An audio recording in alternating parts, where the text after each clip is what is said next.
Oui, merci Madame la Présidente. Merci à nos collègues Viry et Dubié pour l'organisation de ces conférences qui étaient très attendues et surtout merci à vous, messieurs, professeurs et docteurs, d'être venus aujourd'hui.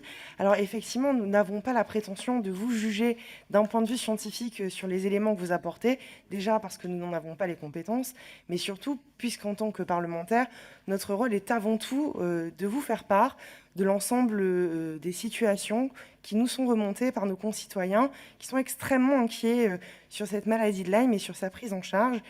Et moi, ce qui me frappe beaucoup dans ce que vous nous avez dit, c'est que finalement, comme pour la Covid, on se rend bien compte qu'il n'y a pas de consensus, évidemment, mais surtout la virulence des propos que vous pouvez avoir les uns à l'égard des autres.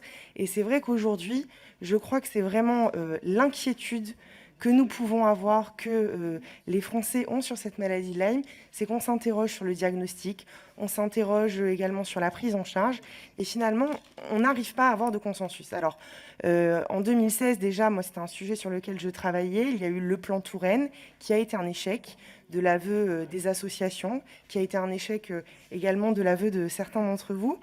Une demande de votre part en termes de recherche qui a été refusée malheureusement par la ministre Buzyn en 2019. Aujourd'hui, vers quoi peut-on tendre pour apporter davantage de réponses à nos concitoyens? Certains partent même dans des pays étrangers pour se faire soigner. Moi, j'ai le cas notamment d'une habitante de ma circonscription qui m'a évoqué être partie en Italie, faire un traitement qui lui a coûté 8 000 euros, un traitement à l'ozone qui peut-être n'est pas pertinent.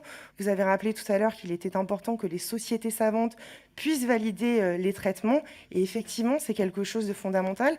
Mais est-ce qu'aujourd'hui, on a la possibilité de pouvoir augmenter la recherche et partir vers ce genre de systèmes qui ont l'air de fonctionner à l'étranger? Je vous remercie.